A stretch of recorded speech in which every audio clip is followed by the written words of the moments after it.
দেশের অন্যতম সুন্দর প্রিন্টের suite class sleeper coach bus বহরে অ্যাড করে নিল তুর্য ট্রাভেলস। আসসালামু আলাইকুম ভিউয়ার্স, আজ এই নতুন ভিডিওতে আপনাদের সাথে শেয়ার করব তুর্য ট্রাভেলসের বহরে যুক্ত হওয়া দেশের অন্যতম সুন্দর স্যুট ক্লাস স্লিপার কোচ বাসগুলো সম্পর্কে। সম্পূর্ণ ভিডিও জুড়ে আমি আপনার সাথে রয়েছি শামীম আলম। দেশের নবীন অপারেটর তুর্য ট্রাভেলস সম্প্রতি তুর্য ট্রাভেলস তাদের বহরে যুক্ত করে নিয়েছে সম্পূর্ণ নতুন 2 unit suite class sleeper coach AC bus. আর তাদের বহরে যুক্ত হওয়া সর্বপ্রথমবারের মতন এই নতুন স্যুট ক্লাস স্লিপার কোচ বাসগুলো কিন্তু দেশের অন্যতম সুন্দর suite class sleeper coach bus বললে ভুল হবে না। ভারতীয় আশোক লেল্যান্ড 12 এমএফি ইডিসি ভার্সন চেসিসের উপর নির্মাণ করা হয়েছে তুর্য ট্রাভেলসের বহরে যুক্ত হওয়া এই নতুন স্যুট ক্লাস স্লিপার কোচ বাসগুলোকে 12 মিটার ইডিসি চেসিসগুলোর সাথে কিন্তু ব্যবহার করা হয়ে থাকে ফ্রন্টে লিফ সাসপেনশনের ব্যবহারের পাশাপাশি রেয়ারে ব্যবহার করা হয়ে থাকে এয়ার সাসপেনশনের ব্যবহার। তাছাড়া 180 হর্স পাওয়ার বিশিষ্ট একটি শক্তিশালী ইঞ্জিনের ব্যবহার করা হয়ে থাকে এই বাসগুলোর সাথে। And now come to the main part of this bus. এই বাসটি মেন পার্টটি হলো এই বাসটি পেইন্ট স্কিমটি, যেখানে ফ্লাইবার্ডস পেইন্ট স্কিমে ব্যবহার করা হয়েছে এই বাসগুলোতে রেড এবং সিলভার কালারের একটি শেডের ব্যবহার করা হয়েছে পেইন্ট স্কিম হিসেবে, যেখানে কিন্তু একটি ফ্লাইবার্ডের ডিজাইন আঁকা হয়েছে এবং সিঙ্গেল গ্লাস পোর্শন হওয়ার কারণে কিন্তু এই বাসটির সাইড বডিতে অসাধারণ পেইন্ট স্কিমের কাজগুলো করা পসিবল হয়েছে। অসাধারণ বার্ডস ফ্লাই গ্রাফিক্স ডিজাইনে এই বাসগুলো পেন্ট স্কিমে কাজ করেছে নিলয় গ্রাফিক্সের জনাব নিলয় খান ভাইয়া। সিঙ্গেল গ্লাস পোর্শন হওয়ার কারণে পেন্ট স্কিমগুলো অনেক সুন্দর করে সেট করা পসিবল হয়েছে। আর হ্যাঁ, অসাধারণ এই 2 ইউনিট বাসের বডি নির্মাণকারী প্রতিষ্ঠান দেশেরই ঢাকা ইঞ্জিনিয়ারিং ওয়ার্কশপ। সাধারণত স্যুট ক্লাস স্লিপার কোচ বাসগুলো ভেতরের পার্টগুলো ইন্টারেস্টিং হয় বেশি, কিন্তু এই বাসগুলো বাইরের পার্টগুলো বেশি ইন্টারেস্টিং বলে আমার মনে হয়েছে। লাক্সান এসআর 3 বাসে অরিজিনাল হেডলাইটের পাশাপাশি এলইডি হেডলাইটসে ব্যবহার করা হলো, রেয়ারে ব্যবহার করা হয়েছে লাক্সান এসআর 3 বাসের টেললাইটের পাশাপাশি লাক্সানা বাসের বারলাইটের ব্যবহার। টু বি অনেস্ট, এই বাসগুলোতে ইউনিক পেন্ট স্কিমের পাশাপাশি ইউনিক বডি শেপের ব্যবহার করা হয়েছে, যেখানে অন্য কোনো বাসকে কপি করে এই বাসগুলোকে নির্মাণ করা হয়নি। বেশ রিজনেবল প্রাইসে এবং বাস মালিকদের ইচ্ছা মোতাবেক বাসের বডি নির্মাণ করার জন্য বাস মালিকরা যোগাযোগ করতে পারবে ঢাকা ইঞ্জিনিয়ারিং ওয়ার্কশপের সাথে। ভিডিও স্ক্রিনে থাকা ঠিকানা এবং ফোন নাম্বারের মাধ্যমে বাস মালিকরা যোগাযোগ করতে পারবে ঢাকা ইঞ্জিনিয়ারিং ওয়ার্কশপের কর্ণধার জনাব আক্তার হোসেন সাহেবের সাথে। ওভারঅল বাসগুলো front back side body finishing এবং কালার কম্বিনেশনের কাজগুলো এই বাসগুলোর সৌন্দর্যতা আরও অনেকটা সুন্দর করে ফুটিয়ে তুলতে পেরেছে বলে আমি মনে করি।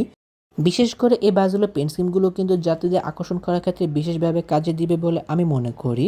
দুটি বাসকে সেম একই রকমের বডি শেপ, একই রকমের চেসিস এবং একই রকমের পেন্ট স্কিমের উপর ডিপেন্ড করে নির্মাণ করা হয়েছে। বডির অন্য পার্টগুলোর তুলনায় ব্যাকের কাজটি কিন্তু আমার কাছে বেশ ভালোই লেগেছে। অনেক তো বাসগুলো বাইরের অংশ ঘুরে দেখলাম, চলুন এবার একটু এক ইউনিট বাসের ভেতরের অংশ দেখে ঘুরে আসা যাক।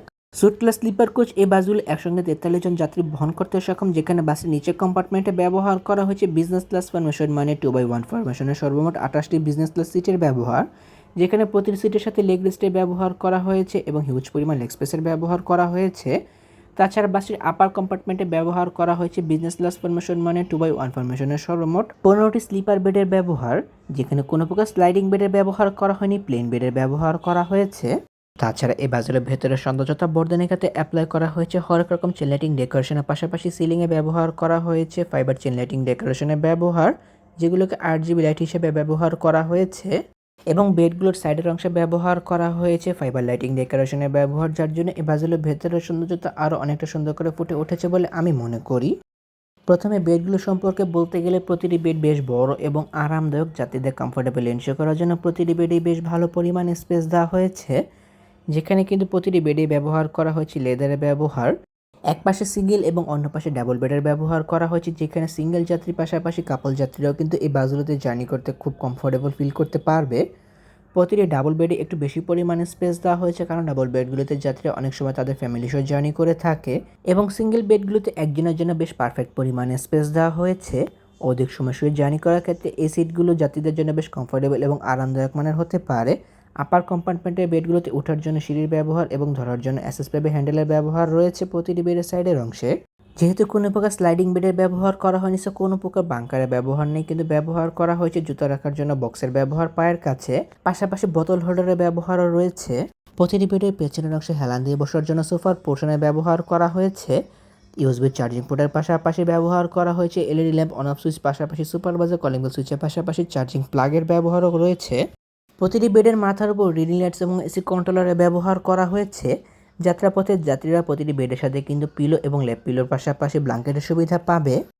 সিটগুলো সম্পর্কে বলতে গেলে প্রতিটি সিট বেশ বড় এবং আরামদায়ক। যাত্রীদের কমফোর্টেবল এনশিওর করার জন্য প্রতিটি সিটে বেশ ভালো পরিমাণে স্পেস দেওয়া হয়েছে।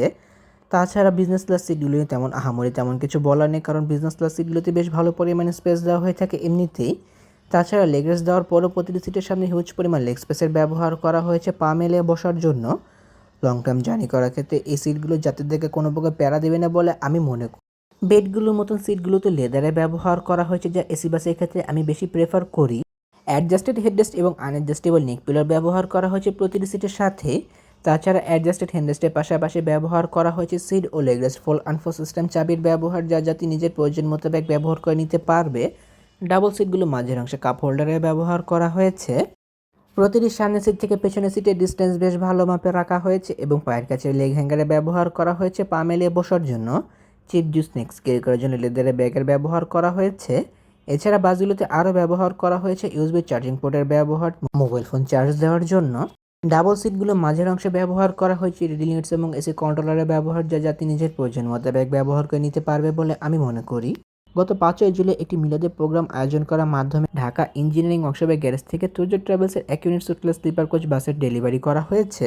উক্ত প্রোগ্রামের বডি বিল্ডিং ওয়ার্কশপের পাশাপাশি বাসের কর্ণধাররা উপস্থিত ছিলেন। তুর্য ট্রাভেলসের বহরে যুক্ত হওয়া এই বাসগুলো সার্ভিস প্রদান করবে আরিচা থেকে গাবতলী হয়ে সরাসরি কক্সবাজার এবং আরিচা থেকে গাবতলী হয়ে সরাসরি সিলেট রুটে নিয়মিত।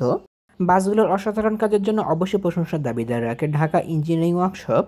তাছাড়া নিলয় খান ভাইয়ের তৈরি করা এই পেন্ট স্কিমগুলো কিন্তু এই বাসগুলোর সৌন্দর্যতা আরও দ্বিগুণ করে তুলেছে বলে আমি মনে করি।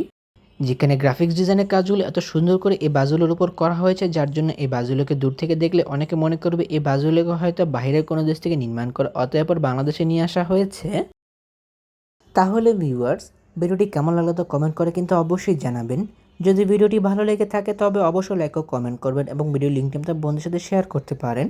অসংখ্য ধন্যবাদ জানাই তুর্য ট্রাভেলস কর্তৃপক্ষকে তাদের এত সুন্দর নতুন বাসটির কভারেজে আমাকে ইনভাইট করে ভিডিও করতে দেওয়ার সুযোগ করে দেওয়ার জন্য। এমনই কিছু ভিডিও পেতে কিংবা দেশে পরিবহন জগতের সকল তথ্য বিস্তারিত জানতে কিংবা নতুন বাসগুলো আপডেট সবার আগে পেতে অথবা ভ্রমণ সংক্রান্ত কোনো তথ্য জানতে আমার এই চ্যানেলটিকে সাবস্ক্রাইব করে পাশে থাকার অনুরোধ রইল। খুব শীঘ্রই ফিরছি নতুন কোনো ভিডিও নিয়ে, সেই প্রত্যাশা আজকের ভিডিও এখানে শেষ করছি। আল্লাহ হাফেজ।